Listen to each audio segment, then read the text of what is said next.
L'équipe anglaise de Liverpool va s'offrir un nouveau joueur sénégalais après Sadio Mané qui a marqué bien sûr l'histoire de Liverpool. Un nouveau joueur va débarquer, donc Liverpool va boucler le prometteur Mor Ndiaye, un tout jeune joueur, il est né en 2008, encore plus jeune par exemple que Lamine Yamal. Donc il arrive en provenance de Amity FC, donc voilà, c'est Fabrizio Romano qui confirme le transfert. Des nouvelles également concernant le jeune Argentin Thiago Almada, joueur de l'Atlético Madrid. Il est arrivé l'été dernier pour 21 millions d'euros quand même.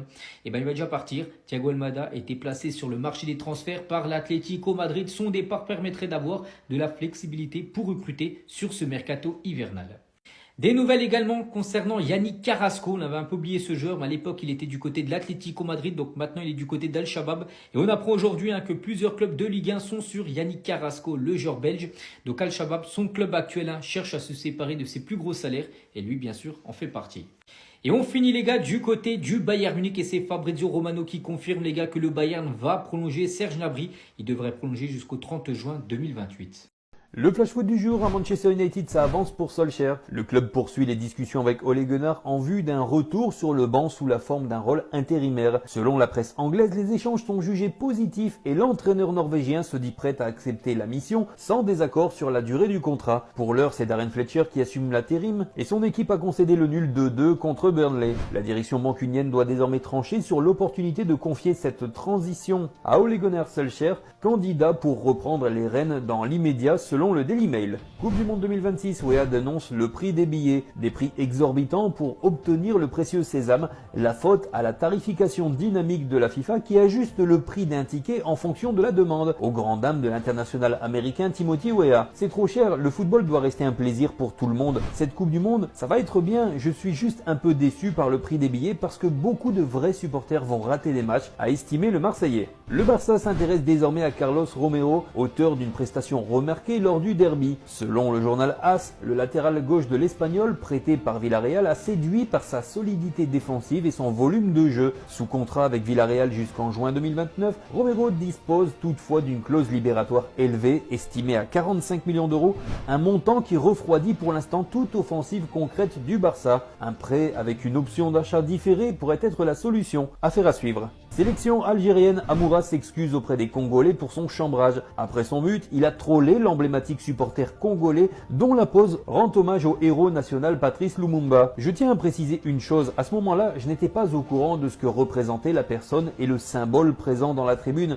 J'ai simplement voulu chambrer dans un esprit bon enfant, sans aucune mauvaise intention ni volonté de provoquer qui que ce soit. Si mon attitude a pu être mal comprise, je le regrette sincèrement car ce n'était absolument pas mon intention, a expliqué le joueur. Lamine Yamal est hautement valorisé par le CIES. L'Observatoire du football a dévoilé son classement des 100 joueurs les plus chers du monde. À la première place et avec une confortable avance sur son dauphin, on retrouve Lamine Yamal valorisé à 343,1 millions d'euros. Erling Haaland, 255 millions et Kylian Mbappé, 201 millions d'euros, complètent le podium. Jude Bellingham arrive 4e avec 153,1 millions d'euros et Michael Olise du Bayern Munich 5e avec une valeur estimée à 136,9 millions d'euros. À Crystal Palace, Marc Guéhi pourrait partir dès cet hiver. Interrogé en conférence de presse, son coach Oliver Glasner n'a pas fermé la porte à un départ de son défenseur central. Son contrat expire cet été et si quelqu'un se présente, il y aura un moment où le club fera passer le financier avant le sportif. Je ne suis pas assez naïf pour ignorer que si City fait une offre colossale et que Marc veut partir, le transfert se fera, a reconnu l'entraîneur des Eagles. Et à l'Inter Miami, Léo Messi aimerait avoir son propre club. Je ne me vois pas vraiment comme entraîneur, a-t-il confié, mettant fin aux spéculations autour d'un futur rôle de coach. L'idée d'être directeur sportif m'intéresse davantage, mais si je dois choisir parmi les 3 options, ce que j'aimerais le plus, c'est être propriétaire d'un club, a-t-il expliqué. Un projet qui correspond à sa vision à long terme. J'aimerais avoir mon propre club, le faire grandir, partir de zéro et donner aux jeunes et aux gens l'opportunité d'évoluer, de construire un club important. Le Paris Saint-Germain va jouer sa première finale de la saison face à l'Olympique de Marseille au Trophée des Champions. Un Trophée des Champions assez triste qui va se passer au Koweït, sans aucun supporter du Paris Saint-Germain ni aucun supporter de l'OM, mais dans un stade plein. Comme depuis quasiment 15 ans, le Trophée des Champions se joue donc dans un pays extérieur à la France, histoire de rapporter de l'argent à la LFP. Dans un match où le Paris Saint-Germain pourra compter sur toutes ses forces en présence, puisque depuis 2 matchs, Ousmane Dembélé et Désiré Doué sont de retour. Ils ont d'ailleurs marqué à chaque fois. Fabian Ruiz et Kvaratskhelia sont également de retour. On avait un petit doute sur la présence du Géorgien, mais vu qu'il a participé intégralement aux 2 derniers entraînements du Paris Saint-Germain, il sera bien présent. Le capitaine du Paris Saint-Germain, Marquinhos, fait également son retour. Il a même d'ailleurs joué un bout de la rencontre face au Paris FC et il était en conférence de presse aujourd'hui pour expliquer que Marseille ne lui a tout simplement jamais fait peur. Présent au Paris Saint-Germain depuis 2013, cela fait donc 13 ans qu'il est au PSG. Et si on regarde son palmarès, il est aujourd'hui un joueur plus titré que l'Olympique de Marseille. Sachant qu'il a gagné avec le Paris Saint-Germain des compétitions que l'OM n'a même jamais joué, on peut donc le dire, il a donc un palmarès beaucoup plus impressionnant que celui de l'Olympique de Marseille. Et le capitaine du Paris Saint-Germain ne s'est pas arrêté là, il a tenu à rappeler qu'il fallait que le PSG remette les pendules à l'heure, car évidemment depuis le match aller en championnat où le Paris Saint-Germain a perdu justement sur un CSC de Marquinhos, eh bien on entend beaucoup de choses comme quoi l'Olympique de Marseille aurait rattrapé le niveau du Paris Saint-Germain, alors que le PSG avait joué ce match sans la majeure partie de ses titulaires, et dans un contexte défavorable en ayant pris 2 fois l'avion en 24 heures pour disputer cette rencontre, et donc en ayant retrouvé la quasi-intégralité de leur effectif, puisqu'il manque quand même Hakimi qui dispute actuellement la CAN, le Paris Saint-Germain va devoir marquer les esprits pour rappeler à l'Olympique de Marseille qui est papa.